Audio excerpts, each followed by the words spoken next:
ఇస్లామోఫోబియో అనేటటువంటి ఒక పదాన్ని సృష్టించి ఒక నేరాన్ని దాచక్కర్లేదు. ఏ ఫోబియోలు అక్కర్లేదు. వాస్తవం ఏంటో మాట్లాడుకుంటే చాలు.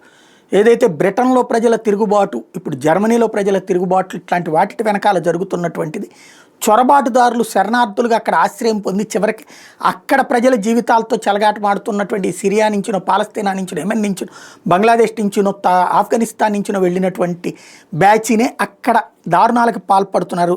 ఇలాంటి విషయాలను ఇప్పుడు ఎలన్ మాస్క్ లాంటోడు హైలైట్ చేస్తున్నటువంటి ఇష్యూ. తాజాగా జర్మనీలో జరిగినటువంటి వ్యవహారం. జర్మనీలో ఒక ఆఫ్ఘనిస్తాన్ నుంచి వచ్చినటువంటి చొరబాటుదారు అక్కడ శరణార్థిగా ఆశ్రమిస్తే వాడు 11 ఏళ్ల జర్మనీ అమ్మాయిని రేప్ చేశాడు. ఆ కేసులో వాడిని అరెస్ట్ చేశారు. అయితే వాడు మైనరే చేసినటువంటి వాడు. దాంతో వాడిని 12 రోజుల తర్వాతన రిలీజ్ చేశారు. రిలీజ్ చేసిన వెంటనే 13 ఏళ్ల జర్మనీ అమ్మాయి మీద అత్యాచారానికి పాల్పడ్డాడు. దీంతో అక్కడ పెద్ద ఎత్తున పబ్లిక్ ఆగ్రహావేశాలు వ్యక్తం చేస్తున్న అంశాన్ని హైలైట్ చేస్తూ ప్రతి నెల ఇట్లాంటి ఇన్సిడెంట్స్ పెరిగిపోతూ ఉన్నాయి, ఏడాదికి ఎన్నో లెక్కేసుకోండి అంటూ ఎలన్ మాస్క్ హెచ్చరిస్తున్నాడు యూరప్ సమాజాన్ని.